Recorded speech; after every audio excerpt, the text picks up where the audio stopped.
জামাত ইসলামী, চরমোনাই বা ইসলামী আন্দোলন, এদের মধ্যে আসন সমঝোতা নিয়ে একটা কঠিন পরিস্থিতি, এরকম খবর জামাত চরমোনাইয়ের লোকজনের মধ্যে চাউর হয়েছে যে অবস্থা ভালো না। আসন সমঝোতা নিয়ে কি না কি হয়, আমাদের কাছে অনেকে জানতে চান ভাই কোনো আপডেট আছে কিনা, আসলে কি সমঝোতা হবে না সবকিছু এলোমেলো হয়ে যাবে। নানান উদ্বেগ উৎকণ্ঠা আছে, বিশেষ করে জামাত চরমোনাই। বাকি যে দলগুলো আছে, বাকি 6 দল মানে মোট 8 দলের, তাদের নিয়ে তেমন এখতেলাফ বা তেমন শঙ্কার কিছু নেই। যেহেতু দুইটি বড় দল, জামাত ইসলাম এবং চরমোনাই, তাদের মধ্যে এখতেলাফের বিষয়ে জনশক্তিরা চিন্তিত, দুই দলের জনশক্তিরা চিন্তিত।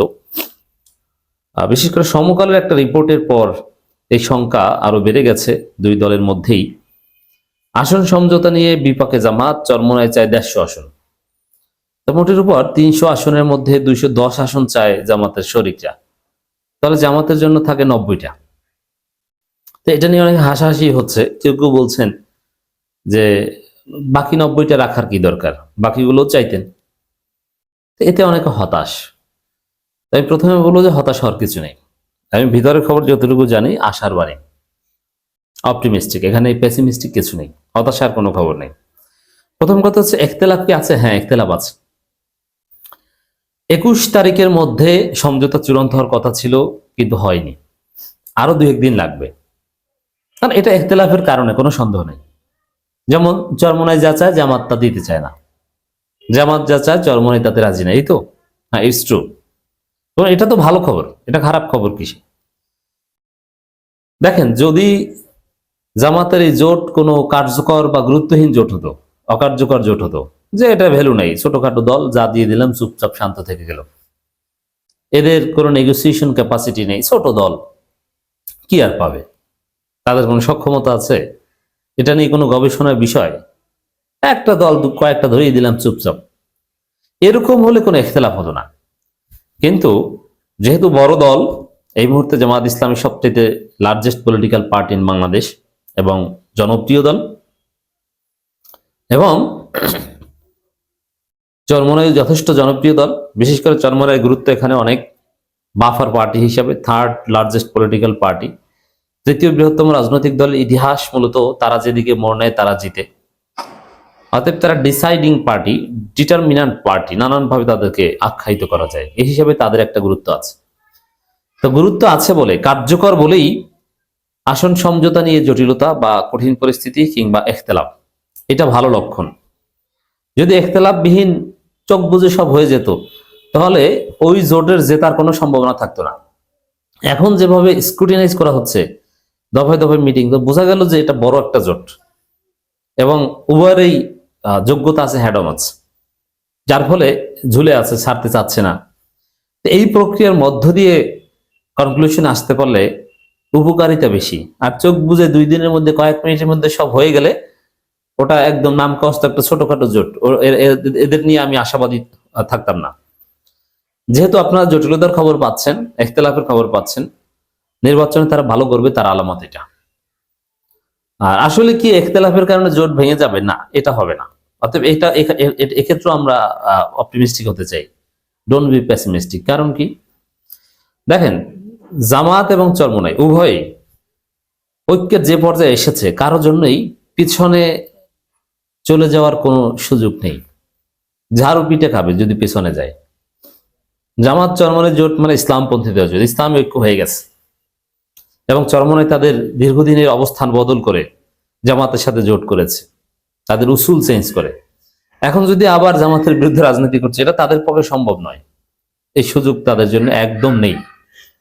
ঠিক জামাতের ক্ষেত্রেও তারা যেভাবে বিএনপি বিরোধিতা করে ইসলামপন্থীদের সাথে ঐক্যের স্লোগান দিয়ে একত্র হয়েছে, হয়তোবা জামাতের এখন যে জনপ্রিয়তা, তাতে চরমোনাই ছাড়াও জামাত ভালো করবে।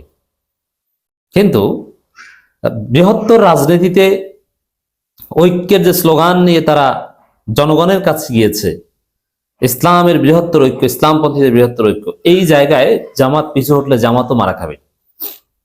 জামাতের সাংগঠনিক শক্তি অনেক, এতে চরমোনাইকে কাছে না পেলে তেমন কিছু আসে যায় না। কিন্তু রাজনীতির ন্যারেটিভে বা রাজনীতির যে মূল ভিত্তি, এখন যে সবাই আমরা এক হয়েছি, সব হুজুর এক, যেটা সাধারণ ধর্মপ্রাণ মুসলমানদের একটা বড় অংশকে আকৃষ্ট করেছে। এমনকি অনেকে জামাতে যোগ দিয়েছে জামাত চরমনে এক হয়েছে এই কারণে, জামাতেই যোগ দিয়েছে। জামাত চরমনে একই কারণে, জামাত চরমনে এক না হলে অনেক লোক জামাতেই যোগ দিত না, তারা হয়তো ইসলামী দলই করতো না। তো এই জায়গায় পিছু হটার সুযোগ কোনো দলের নেই, পিছু হটলে কারোই রাজনীতি থাকে না। এই কারণে যেভাবে হোক, in spite of having huge controversies, তারা সমঝোতে আসার চেষ্টা করবে এবং আসবে, এটা আমাদের জন্য আরেকটা আশার খবর। আর দ্বিতীয় কথা হচ্ছে যে দুইটাই ন্যাশনাল দল। হ্যাঁ, আমরা আহ্বান জানাবো চরমনাইকে বাস্তবতা মেনে নেয়ার, যে অতি প্রত্যাশা, আকাশ কুসুম কল্পনা, এটা ঠিক না। তবে নেগোসিয়েশনে এটা বলা হয়, এ নিয়ে আপনার চিন্তার কিছু নেই। যেমন চরমনাই চায় 150 আসন, শরীরটা সবাই মিলে চায় 210 আসন, এতে হতাশার কিছু নেই, এটা চাইতেই পারে। নেগোসিয়েশনে দর কষাকষিতে এরকম হয়। আপনি যদি কোনো একটা দোকানে কোনো একটা কিছু কিনতে যান, অনেক সময় সে 5,000 টাকার জিনিস 15,000 টাকা চায়, 20,000 টাকা চায়, কিন্তু চাইলে যে ওটা দেওয়া হবে তা না, আপনি বুঝেন না। তা জামাত একটা ন্যাশনাল দল, জামাতের কাছে 150 চাইলে কি জামাত দিবে? চরমনাই এখন জাতির বৃহত্তর স্বার্থে রাজনীতি করছে। এখানে আমি স্পষ্টভাবে বলতে চাই যে চরমনাই ব্যক্তিগত ক্ষুদ্র স্বার্থে বা দলীয় ক্ষুদ্র স্বার্থে রাজনীতি করছে না। নিছক সিট পাওয়ার জন্যই যদি তারা রাজনীতি করত, তাহলে বিএনপির সাথে দর কষাকষি করে তারা প্রায় 10 থেকে 15টা আসন নিতে পারত। জমিয়তেই 4টা পেয়েছে, জমিয়তের মতো ভুইবর সংগঠন, জমিয়তের চাইতে কয়েক হাজার গুণ বড় সংগঠন চরমনাই। চরমনাই ঘাট তারামি করলে কম 15 থেকে 20টা আসন পেত বিএনপি থেকে, এবং তার মধ্যে বেশ কিছু জিতে আসতে পারত। হ্যাঁ, আমরাই বলি যে চরমনাই কোনোদিন সংসদে আসন পায়নি, জিততে পারেনি, সেই বাস্তবতা তো নাই। এখন তো আওয়ামী লীগ মুক্ত নতুন বাংলাদেশ, তো এবার পাবে। জামাতও তো কোনোদিন 18টার বেশি সিট পায় নাই, আমরা তো এবার বলছি ক্ষমতা যাবে 161টা। জামাতকে 18টা থেকে যদি আমরা 161টায় পৌঁছে দিতে পারি প্রত্যাশার জায়গায়, তাহলে চরমনাইকে 0 থেকে 10টা 15টায় কেন পৌঁছে দিতে পারবেন না? হতেই পারে। কোনোদিন চরমনাই একটাও জিতে নাই, এবার 10-15টা জিতবে, আমি চ্যালেঞ্জ দিয়ে বলছি, ইনশাল্লাহ। তো এই জায়গায় বিএনপির কাছ থেকেই তারা 10-15টা নিতে পারত, এবং তাহলে তারা আরো বরং নিশ্চিন্তে থাকতো যে আরো সহজে জিততে পারবো। কারণ জামাত চরমনাই এক না হলে, জামাতকে বেশিং করলে বিএনপিকে এভাবে ইসলাম বিরোধী বা চাঁদাবাজ হিসেবে প্রমাণ করা কঠিন হয়ে যেত। সেই জায়গায় তারা ব্যক্তি স্বার্থ বা দলীয় স্বার্থে রাজনীতি করলে এই সুযোগটা চরমনাই নিতে পারতো, কিন্তু তা কিন্তু নেয়নি। নানান প্রস্তাব দেওয়া হয়েছে, 10 আসনের প্রস্তাব, 15 আসনের প্রস্তাব নানান ভাবে দেওয়া হয়েছে চরমনাই, কিন্তু তারা গ্রহণ করেনি। এর মানে তারা বৃহত্তর স্বার্থে রাজনীতি করে, চাঁদাবাজদের সাথে তারা রাজনীতি না করার সিদ্ধান্ত নিয়েছে। এই জায়গায় যেহেতু চরমনাই ন্যাশনাল, তারাও বাস্তবতা মেনে নিবে।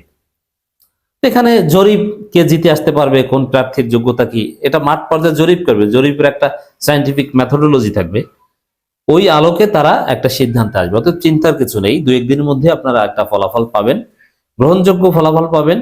এখন পর্যন্ত যে ইখতিলাফ বা যতটুকু ডিলে যা দেখতে পাচ্ছি, এটা আশার খবর যে বড় দল এবং 2 দলেরই হেডাও আছে, এই কারণেই অবস্থা।